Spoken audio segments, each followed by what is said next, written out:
Amanda here from Buyers Agency Australia. Before we dive in, a quick but important disclaimer. This is not financial advice. Everything in this episode is general in nature and designed for educational purposes only. So always speak to a qualified professional before making financial decisions that relate to your specific situation. Now, with that said, let's get into it. Today's episode is for the parents, the soon-to-be parents, the aunties, uncles, grandparents, or even future you with a family down the track.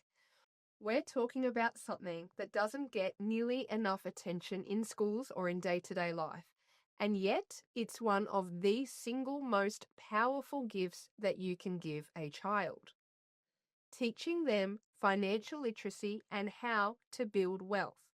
Not just how to earn money or how to think about it, manage it, and grow it into freedom. Let's walk through what that actually looks like in practice and how you can implement it one conversation, one habit, one lesson at a time. We'll start with something simple but so overlooked. Talking about money openly in front of your kids. Too many families treat money like a secret. It's either taboo, stressful, or for the adults to worry about. But the truth is, if you don't talk about money in front of your children, they don't learn how to think about money. Let them hear you talk through your budget at the dinner table. Say things in front of them like, "We're putting money aside for an investment property, so we're cutting back on takeaway this month." Or, "I'm working extra hours this week because we've got school fees and a holiday coming up, and those things cost money." And don't just say, "I'm going to work." Explain what that actually means. I go to work to solve problems for people, and they pay me for doing that. That's how we afford our house, our food, and your soccer lessons. The goal here is not to stress out your kids. It's to normalize the idea that money is part of life and how we manage it affects our freedom and choices. Let them see how it works, and they'll grow up more confident and capable around it.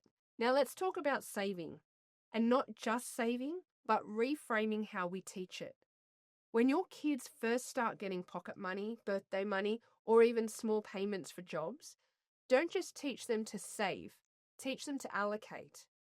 Here are some simple allocations. Spending, the fun stuff like lollies, small toys, entertainment. Short-term savings, like a new bike, a concert ticket, something they want in 3 to 6 months.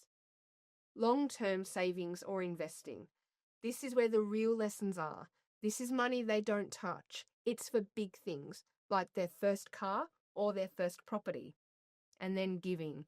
Even a few dollars towards a cause helps build empathy and awareness. The percentages that you allocate to these is entirely up to you. They might give 10% of their money, spend 10%, then split the two savings goals into 40% each, whatever you like. But the key distinction to teach is this. Saving for spending is different to saving for growth. And this difference needs to be made very clear to the child. If they want to buy a toy, great, that's what short-term savings are for. But if they want to own a house one day, that goes in a different bucket. Let them be in charge of the allocations, but you guide their thinking. Talk through the choices and give them ownership over those choices, with your guidance backing them. It also helps to make it visual, especially for younger kids. If they're saving, let them see the progress. Use a clear money box or digital savings tracker. Let them colour in progress bars on a whiteboard. Some parents go even further, buying their kids physical gold bricks to help them hold the idea of value. Others open a high-interest savings account or invest in an ETF, letting the child watch the balance grow over time.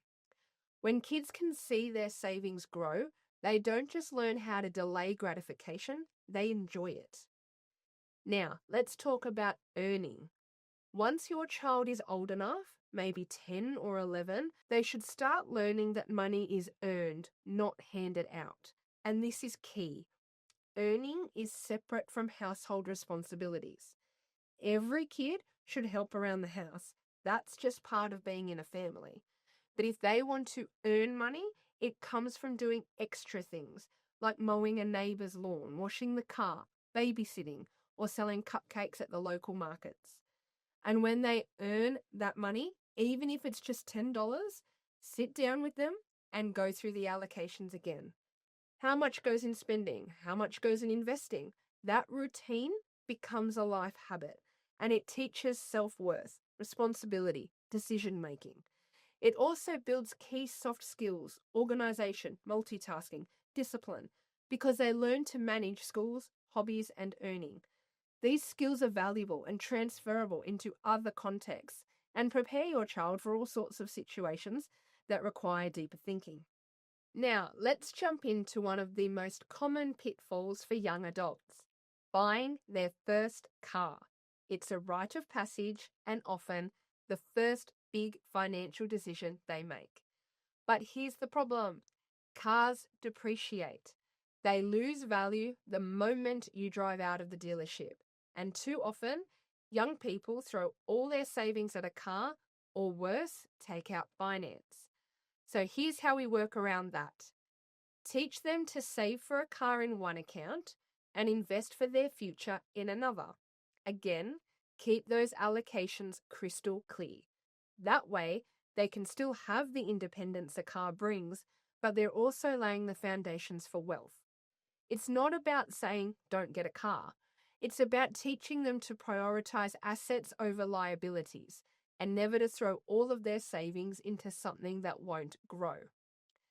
Now, here's another big one, and yes, a controversial one: travel. Should your kids travel in their 20s? Sure, eventually, but not before they've built something first. Here's what we tell our clients. If your child starts working part-time at 15, saves wisely, lives at home where possible, and builds discipline, they could easily have enough by 25 to buy a modest investment property. And when you own an asset in your 20s, you're 10 years ahead of most of your peers. That's an entire property cycle, and we all know what happens to property in a 10-year cycle. Now picture this. They buy the property at 25, rent it out, travel at 27. When they come home, they've got equity, cash flow, and still the holiday experience. Versus the alternative. They travel 5 times by 25, spend all their savings, and come home with memories, but no foundations. You're not stealing their freedom, you're sequencing it better. They'll still have fun, but they'll have options too. Because here's the big picture. Your 20s are your money-making decade. It's the decade with the fewest responsibilities.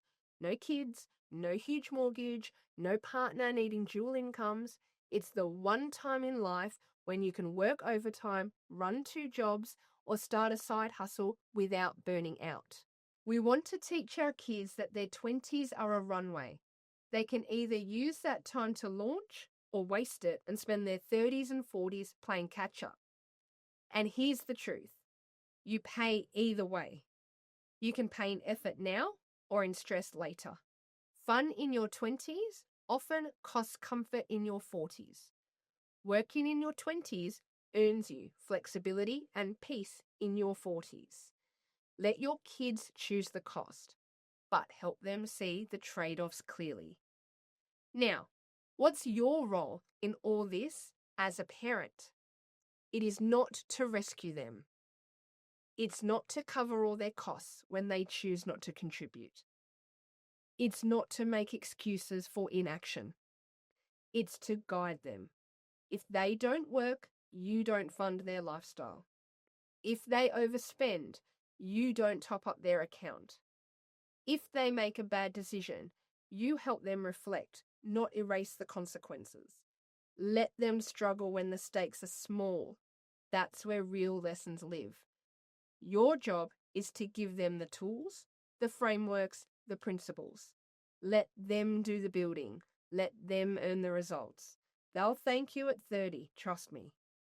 If you want help mapping out your child's first property steps or just want to understand how this all connects to long-term wealth, book a free 15-minute call with our strategy team at the link below. And while you're there, check out our other videos, blogs, and podcast episodes, all designed to help you build wealth with clarity and confidence.